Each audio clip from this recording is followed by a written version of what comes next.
Once again, Twirly and Jollibee.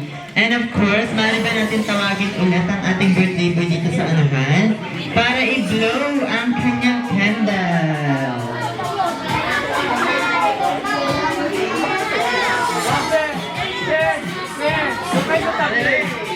Jollibee!